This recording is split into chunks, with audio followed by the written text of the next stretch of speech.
여행자라는 말에는 해당되는 영어가 두 개 있는데, 트래블러 이런 단어가 있고 또 투어리스트 이런 단어가 있습니다. 유사한 말이지만 뜻이 좀 다른 뜻이 있다고 합니다. 이 트래블러는 고생을 무릅쓰고 새로운 것을 개척해 나가는 그런 식의 여행을 뜻한다고 합니다. 이런 여행은 문화가 발달하지 않은 그런 시절에 불편했던 시절에 많이 있었던 그런 여행이라고 할 수가 있죠. 이 트래블러는 고생을 마다하지 않습니다. 새로운 것을 개척해가는 그런 여행을 말하는 거죠. 역사적 인물 중에 이런 여행을 했던 대표적인 인물을 뽑는다면 리빙스톤이 생각이 나는데, 리빙스톤 이분은 평생 아프리카를 여행했던 사람이에요. 그런데 아프리카는 단순히 여행한 게 아니라 새로운 곳을 이렇게 다니면서 그곳의 유원주민들에게 성경도 가르치고 예수님도 전하고 또 그런 것만 한 게 아니고 또 그들에게 좋은 것도 전달하고 또 지도도 만들고 또 노예 무역을 반대하는 운동도 벌이고 그랬던 분입니다. 이분이 그 아프리카 밀림 처음 가는 곳이니까 위험한 일이 많겠죠. 위험하지만 마다하지 않고 그렇게 해서 좋은 일을 많이 이루었습니다. 이분이 한 번은 이 밀림을 가다가 사자에게 물려가지고 평생 왼손을 어깨 위로 올리지 못했다 그래요. 그럼에도 불구하고 위험을 무릅쓰고 새로운 것을 개척해 나가는 그런 식의 여행이 트래블러라고 합니다. 그런데 이 투어리스트는 그거와 좀 다른 의미가 있습니다. 투어리스트가 바라는 것은 목적은 오직 안전, 즐김, 안전하게 즐기는 것, 이게 투어리스트의 목적입니다. 안전하게 즐기는 것이 목적이기 때문에 뭐 고생하고 이런 걸 하려고 하지 않겠죠. 그냥 어떻게 하면 안전하게 다닐까, 어떻게 하면 좀 즐기며 다닐까, 이것만 관심을 가지니까 이런 데만 관심이 있으면 여행을 가더라도 한국 사람이 그냥 어디를 가더라도 김치 싸들고 들고 그러겠죠. 뭐 좀 새로운 것도 먹어보고 그래야 되는데 불안하니까 그냥 익숙한 거 한국 음식 들고 다니면서 먹고 뭐 그런 식으로 할 수 있겠죠. 그러면 이 성경에서는 그리스도인의 삶을 나그네다 이렇게 말하고 있습니다. 여행하는 자, 어떤 본향을 향해서 여행하는 자가 그리스도인의 삶이다 이렇게 말하고 있습니다. 그러면 그리스도인의 여행은 트래블러와 가깝겠습니까? 아니면 투어리스트와 가깝겠습니까? 트래블러와 가깝습니다. 성경에 보면 성경 인물들에게 하나님께서 그런 삶을 요구하시고 또 성경에 많은 인물들이 살았던 그런 삶을 보면 이 트래블러와 그런 삶을 살았어요. 안전, 즐김 이런 것만 목적을 삼지 않고 위험을 무릅쓰고 주님께서 새로운 것을 나가라 그러면 담대하게 갔던 그런 삶을 살았습니다. 대표적인 여행자가 트래블러가 아브라함입니다. 아브라함은 아주 편안하고 안전한 삶을 살고 있었어요. 그런데 하나님께서 본토 아비 집을 떠나 내가 너에게 지시한 땅으로 가라. 그러면 내가 너를 복의 근원으로 만들어 주겠다.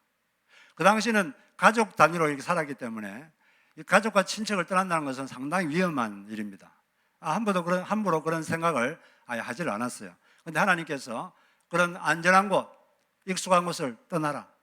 그리고 내가 지시하는 데로 가면 너를 복의 근원으로 만들어 주겠다.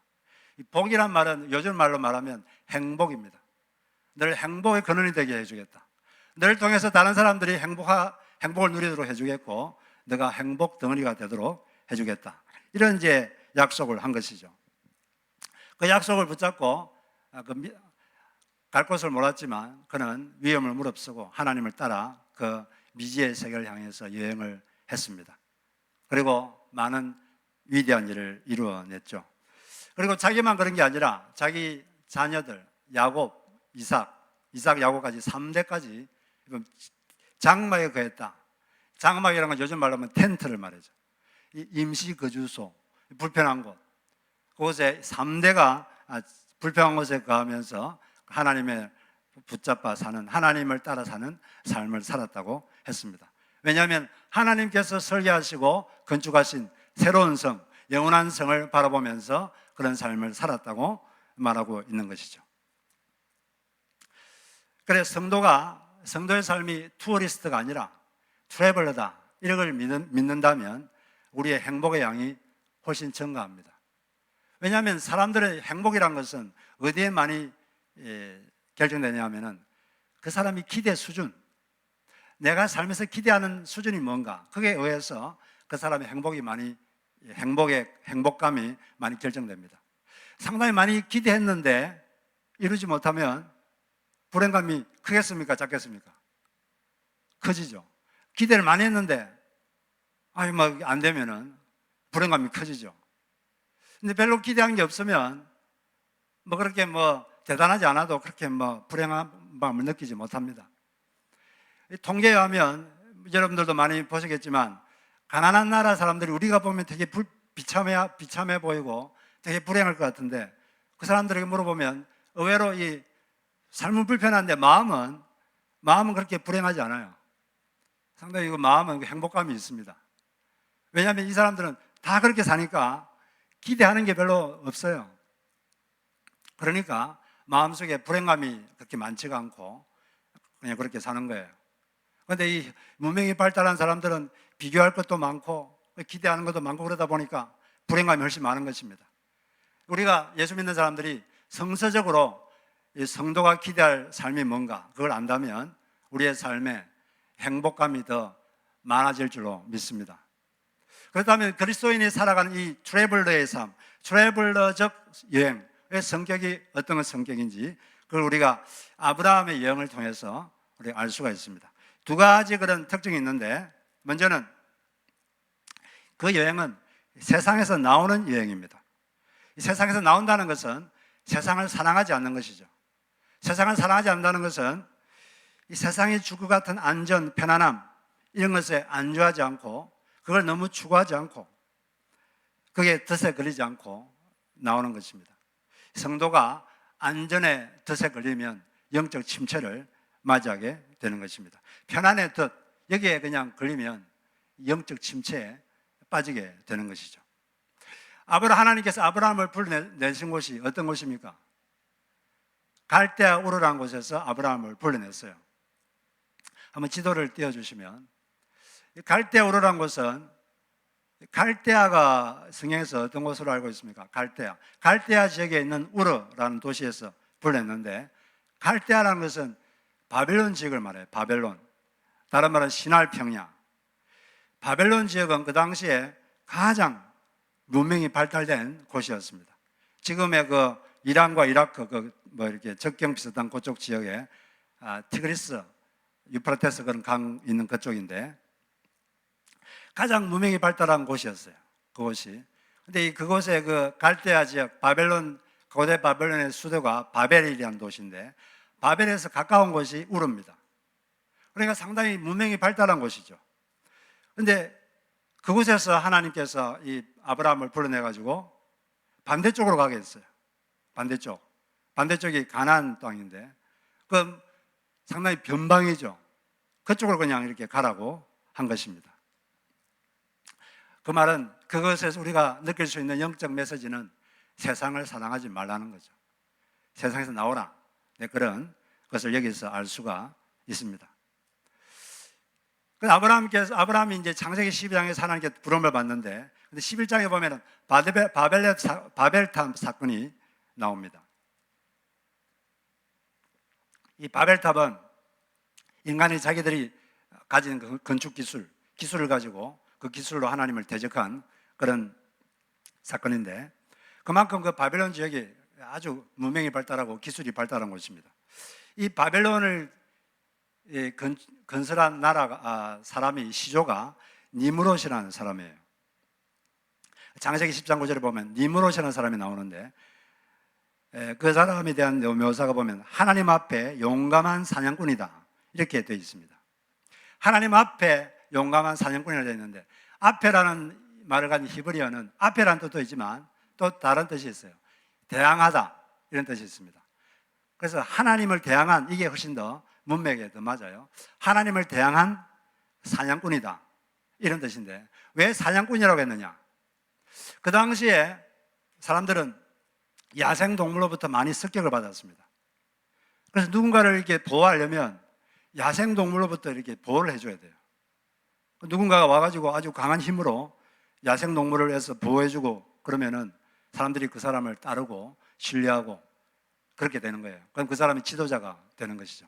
그러니까 이 느무롯은 상당히 용감하고 또 지혜가 출중해서 많은 사람으로부터의 그 위험에서 보호해주고 많은 사람이 그를 따랐습니다. 그런데 그래가지고 이 사람이 나라를 건설했는데 그게 바벨이라는 나라죠. 그래서 이 10장 10절에 보면 이 니므롯이 바벨이라는 곳에 나라를 최초로 세웠다고 되어 있습니다. 그런데 그 나라가 하나님을 대항하는 나라입니다. 하나님을 이게 숭상하는 나라가 아니라 하나님을 대항하는 나라, 그게 바벨이에요. 그래서 요한계시록에 보면 예수님이 재림하기 직전에 바벨론이 망한다 이렇게 되어 있어요. 바벨론이 무너졌도다, 그런 말씀이 나옵니다. 그게 이제 창세기 요한계시록 18장이 나오는데 여기 보면 천사가 힘찬 음성으로 이렇게 외칩니다. 무너졌도다, 무너졌도다. 큰 성 바벨론이여, 귀신의 처소와 각종 더러운 영이 모이는 곳과 각종 더럽고 가증한 새들이 모이는 곳이 되었도다. 그 음행의 진노의 포도주로 말미암아 만국이 무너졌으며 또 땅의 왕들이 그와 더불어 음행하였으며 땅의 상인들도 그 사치의 세력으로 치부하였도다 하더라. 이 바벨론이란 것은 하나님을 대적하는 세력, 이 세상 세력을 통칭하는 말인데 이 바벨론이 했던 일은 음행이에요. 음행. 그리고 사람들이 이 바벨론과 더불어 음행을 했다. 그거로 인해서 하나님이 진노하셨다고 되어 있는데 성경에서 음행이란 말은 뭐 성적 음행이라는 뜻도 있지만 이 비유적으로 쓸 때는 더 많은 부분에서 영적인 음행을 말합니다. 음행이 뭐죠? 음행이란 것은 배우자가 있는데 배우자를 놔두고 다른 이성에게 마음을 주는 것입니다. 그리고 부적절한 행위를 하는 것이 그게 음행인데 이 사람들이 이 세상이라는 것은 영적 음행을 하고 있는 거예요. 참된 신랑이신 하나님, 주님을 버리고 이 세상을 버타고 세상에 마음을 주고 세상을 사랑하고 그런 것을 영적 음행이라고 합니다. 그렇기 때문에 이 바벨론은 하나님 앞에 망하게 되어 있는 것입니다. 예수 그리스도께서 재림하기 직전에 이 세상이 망하게 되어 있죠. 그렇기 때문에 이 하나님께서 이렇게 하나님 백성들에게 다음과 같이 말합니다. 이 18장 4절을 보면 또 내가 들으니 하늘로부터 다른 음성이 나서 이르되 내 백성아 거기서 나와 그의 죄에 참여하지 말고 그가 받을 재앙들을 받지 말라. 하나님 백성 보고 그 세상에서 나와라. 세상을 사랑하지 말라는 거죠. 세상이 약속하는 것 같은 그런 안정과 편안함, 그런 것에 몰두하지 말라, 그런 말씀입니다. 그런데 뭐 여기서 세상을 나오라, 세상을 사랑하지 말라, 이걸 또 오해해가지고 그러면 이제 세상을 나와야 되니까 저 산속에 들어가서 그냥 세상을 등지고 살아야 되느냐? 그게 아니죠. 또 세상을 나오라 그랬으니까 세상 일은 대충 하고 뭐 그렇게 살아야 되느냐? 그것도 아닙니다. 우리는 세상에서 열심히 살지만 똑같은 일을 하지만 다른 마음을 가지고 살라는 것이죠. 세상을 사랑하지 말고 세상을 변화시키려는 마음을 가지고 사는 것이고, 세상에서 뭔가 얻는 것이 있다면 그것을 자기의 어떤 힘으로 삼지 말고 그것을 세상을 변화시키는 도구로 삼고 살라는 그런 의미입니다. 우리가 이 땅에 살면서 너무 안전을 추구하면 하나님께서 우리에게 초청하는 그런 트래블러의 그런 여행을 살 수가 없습니다. 이 서양 사람들은 보면 좀 안전 중독에 걸린 것 같아요. 안전 불감증도 극단에 속하는 거지만 또 다른 극단 안전 중독입니다. 너무 지나치게 안전을 추구하는 거예요. 메슬로라는 심리학자가 이 사람의 욕구에 대해서 이론을 만들었는데, 사람의 제일 첫 번째 욕구는 생존의 욕구입니다. 지금 당장 먹고 사는 것, 여기에 대한 욕구가 강한 욕구예요. 그런데 당장 먹고 사는 것, 지금 현재 먹고 사는 게 해결되면 그 다음에 생기는 욕구가 안전에 대한 욕구입니다. 지금은 내가 먹고 사는데 미래는 안전할 것인가? 미래도 안전해야 될 텐데 그 미래가 좀 안전했으면 좋겠다, 이런 욕구를 강하게 가지게 됩니다. 그 많은 사람들이 자기 미래를 더 안전하게 하기 위해서 안전하지 않다고 생각하면 되게 불안해하고 거기에 대한 안전을 극대화하기 위해서 이 세상에 살아가는 사람들이 상당히 많죠. 물론 우리는 적절한 수준으로 안전을 도모해야 됩니다. 그것이 지혜로운 것이죠. 그런데 지나치게 안전을 추구하다 보면 주님께서 요구하시는 이 트래블러의 삶을 살 수가 없습니다. 우리가 이 세상에서 말하는 지나친 안전, 그걸 추구하지 말고 이 안전지대에서 벗어나서 주님께서 우리에게 초청하면 과감하게 여행하는 그런 우리 모두가 되어야 될 줄로 믿습니다. 한국에 온누리라는 교회가 있는데 그 교회에서 이런 일이 있었어요. 그 교회에서는 매년 새해마다 선교에 대한 작정을 합니다. 내가 1년 동안 이런 선교를 하겠습니다. 그래 며칠 단기 선교를 하겠습니다. 헌금도 하고 그렇게 해요. 이제 어느 해 여름 이 40명이 되는 사람들이 가족과 자녀들끼리 합해가지고 어떤 외딴 섬에 단기 선교를 가게 되었습니다. 이제 비행기를 타고 도착했는데 거기서 그냥 그 비행기로 붙인 짐을 몽땅 다 분실해 버렸어요. 그러다 보니까 그냥 손에 들고 온 그 짐밖에 없습니다. 그게 아주 낙후산 지역이기 때문에 그걸 가지고 그냥 일주일 동안 살았어요. 그러니까 칫솔도 없고 그래서 칫솔 하나 가지고 여러 사람이 나누어 쓰고 아주 그냥 미개인처럼 살았어요. 그 사람들이 다 서울의 강남에 살던 아주 부유한 사람들인데 그렇게 됐습니다. 일주일 동안 얼마나 불편한지.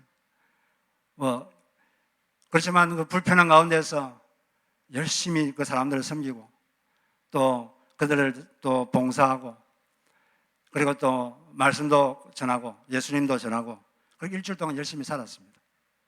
그런데 그렇게 일주일 동안 살고 나서 이 사람들이 완전히 바뀌어버렸어요.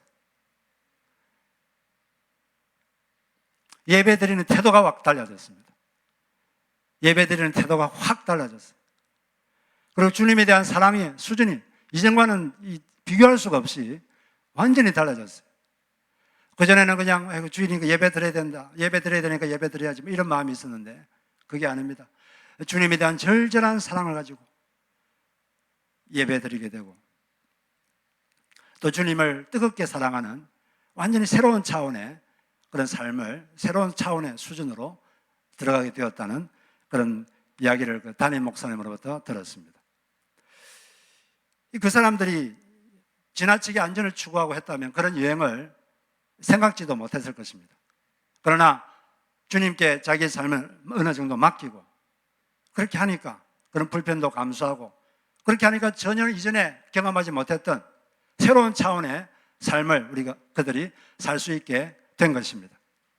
우리가 지나친 안전에 대한 두려움 이걸 버려야 돼요. 우리 그리스도인은 주님을 믿고 새로운 미래를 향해서 아브라함처럼 미지의 세계를 향해서 발을 내딛는 그런 사람입니다. 지나친 안전에 대한 욕구를 버리고 주님과 함께 용감하게 여행하는 여러분 되시기를 바랍니다. 그럴 때 우리는 이 종말의 때 남은 자가 될 수가 있습니다. 엘리야가 하나님께 불평하죠. 다 주님을 버리고 저만 남았습니다. 그런데 하나님께서 말했어요. 아니다. 바알에게 무릎 꿇지 않은 7천 명이 아직도 남아있다.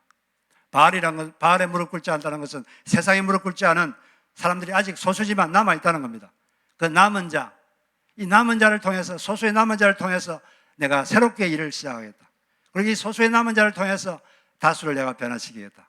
그게 바로 남은 자 사상인데 우리가 그런 남은 자가 되려면 안전에 대한 지나친 두려움을 버리고 주님과 함께 과감하게 살 때 그런 남은 자가 될 줄로 믿습니다. 이런 여행, 주님과 함께 트래블링은 바로 세상을 사랑하지 않고 세상을 나와서 세상이 요구하는 그런 안전, 편안, 거기서 어느 정도 나오고 주님을 믿는 그런 특징이 있는 것입니다. 두 번째로 이 여행의 특징은 믿음으로 하는 여행이 되어야 된다는 것이죠. 히브리서 11장에 보면 아브라함이 갈 곳을 알지 못하고 갔는데 그렇게 할 수 있었던 것은 믿음으로 그렇게 했겠다. 믿음이 있었기 때문에 가능했다고 말하고 있습니다. 계속 믿음을 강조하죠. 하나님, 자기가 어디로 갈지 모르지만 하나님이 잘 인도하실 것이다. 하나님께서 책임지실 것이다. 이런 믿음이 있었기 때문에 그는 그걸 했습니다. 그 여행을 같이 하나님과 함께 했습니다. 그리고 하나님이 설계하시고 건축하신 영원한 성이 있다는 걸 알았기 때문에 3대가 임시 거주지 텐트에서 살면서 그런 삶을 살았던 것입니다. 모세의 삶에도 하나님께서 모세도 그런 유행의 삶으로 모세를 초청했습니다. 모세가 미디안 땅에서 양치기를 하고 있는데 그때 하나님께서 모세에게 너와 나와 같이 여행하자. 너가 이스라엘 민족을 해방시켜라. 그런 말을 했을 때 모세는 처음에 저는 못합니다. 그러니까 하나님께서 내가 너와 함께 하겠다. 너가 하는 게 아니라 내가 너를 통해서 하는 것이다. 그렇게 말하면서 그게 용기를 주셨습니다. 그는 그래서 그 하나님 믿고 이렇게 그 일을 시작했어요. 그런데 이스라엘 백성들 우리가 한 몇 주 동안 민수기를 묵상했는데 저도 한국에 있을 때 물론 제가 걸음 어려웠지만 계속 같이 이런 묵상을 했습니다.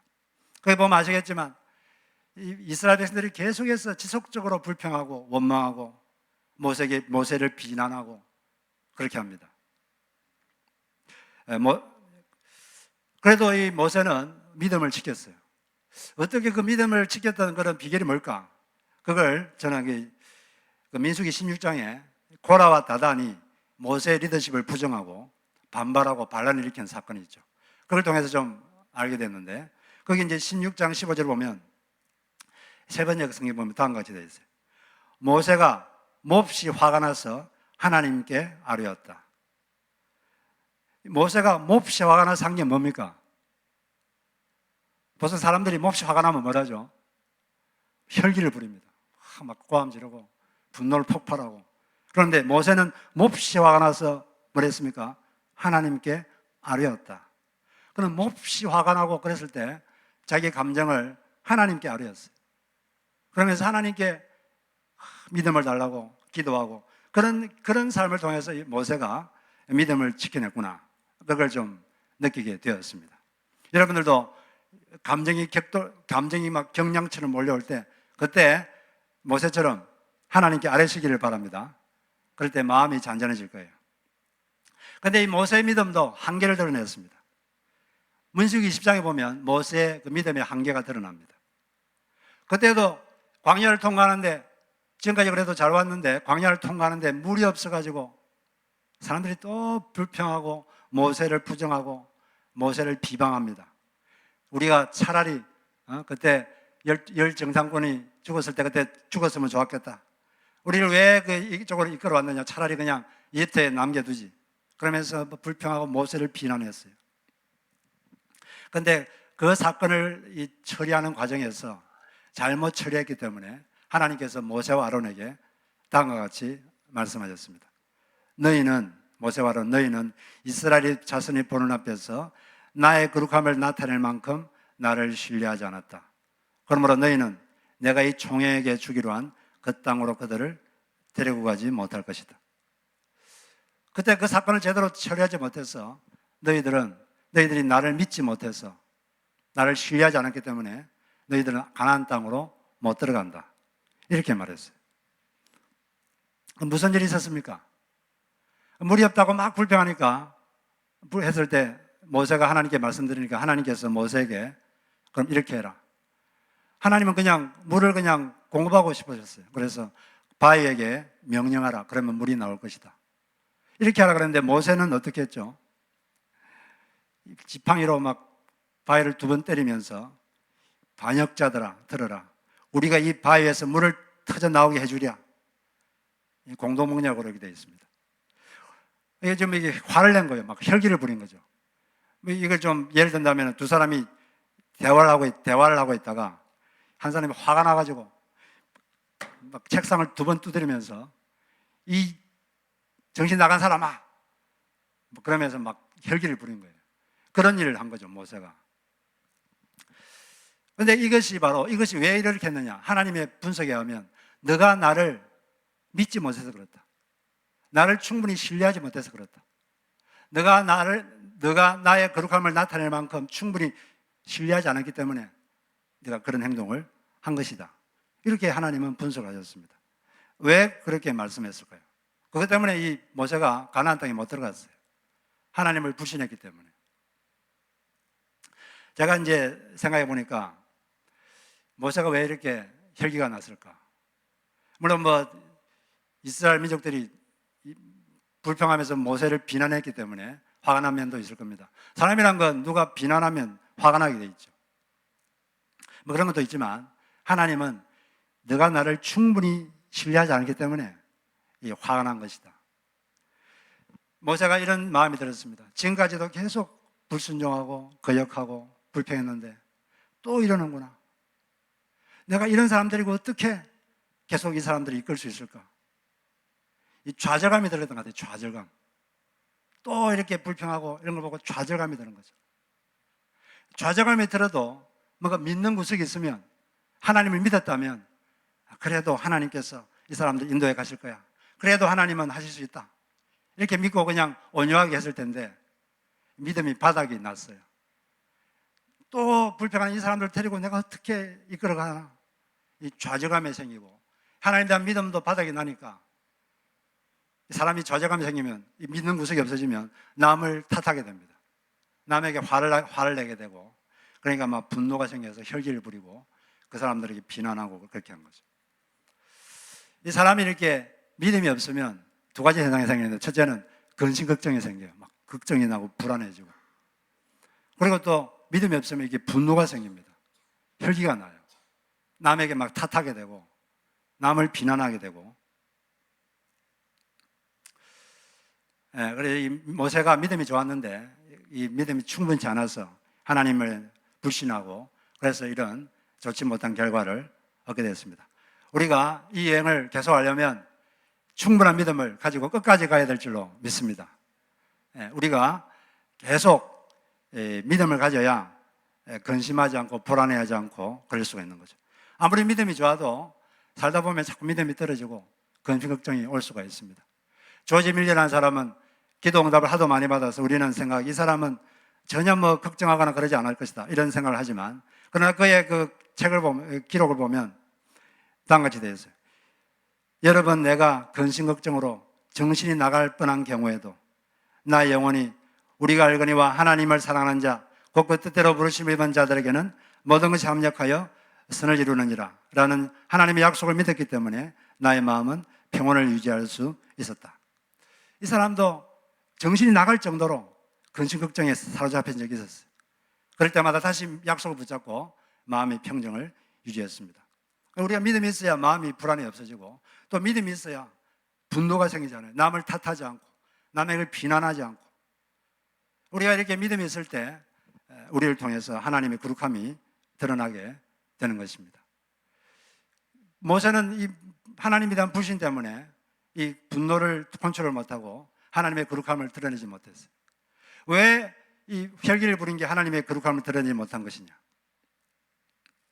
그 당시 이스라엘 백성들은 모세를 통해서 하나님이 어떤 분인지 알았습니다. 모세의 언어와 모세의 행동을 통해서 하나님이 이런 분이구나, 하나님이 지금 이렇게 느끼시는구나, 그렇게 느꼈는데, 하나님은 그 당시에 이스라엘 민족에게 화나지 않았어요. 그냥 물을 주고 싶어졌습니다.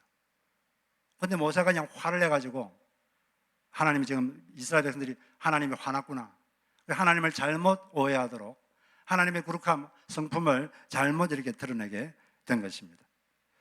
우리가 하나님을 충분히 신뢰한다면 이 여행도 잘 할 수 있고 우리를 통해서 하나님의 거룩하심을 잘 드러낼 수 있다고 믿습니다.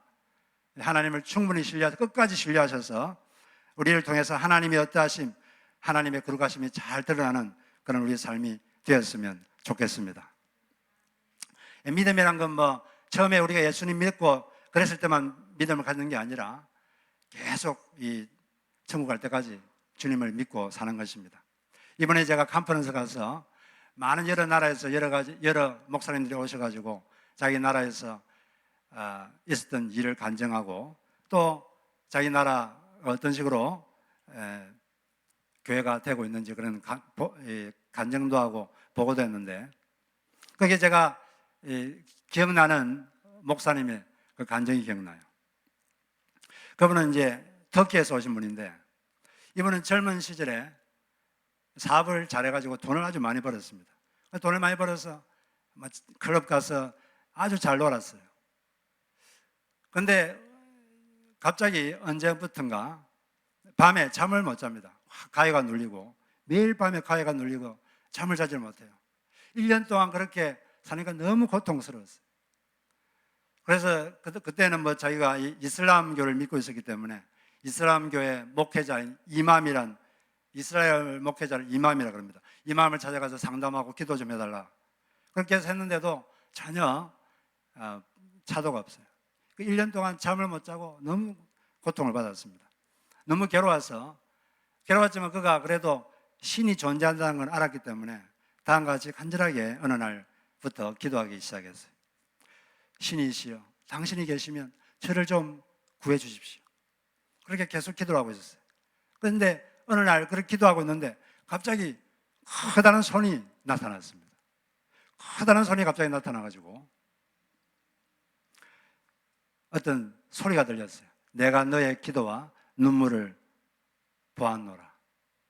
그러면서 큰 손이 나타났는데 갑자기 그 큰 손이 어떤 청년으로 바뀌었습니다. 그 청년이 누구냐면, 그 터키에는 예수 믿는 사람이 별로 없는데, 그런데 자기 주변에 어떤 청년이 가끔씩 자기한테 예수 믿으라고 했던 청년이 있었대요.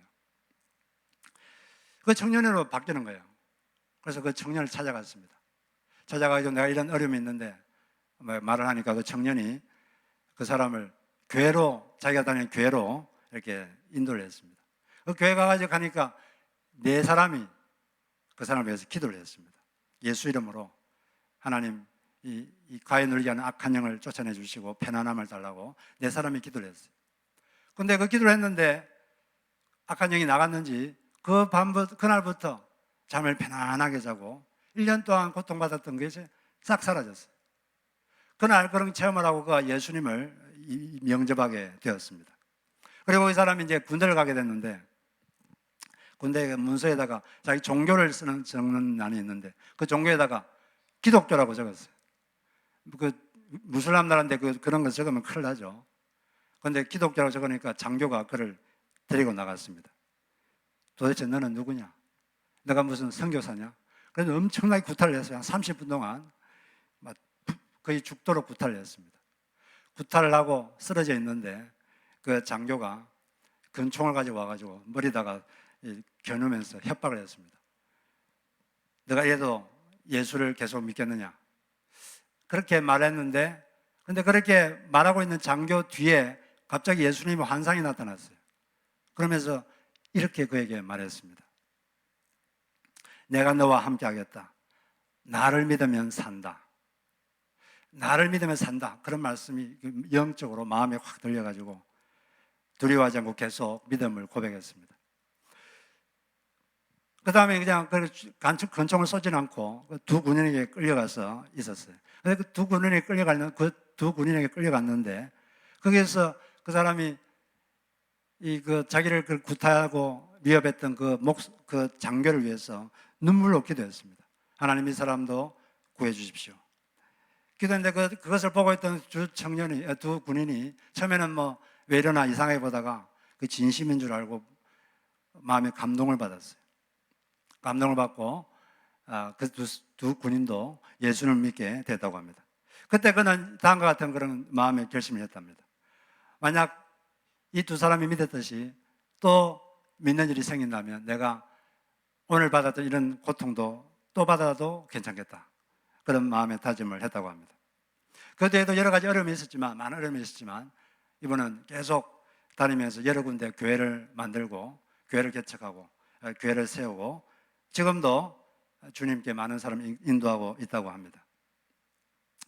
이 사람이 환상 중에 주님께서 하신 말씀, 나를 믿으면 너가 산다. 이 말씀을 붙잡고 승리한 줄로 믿습니다.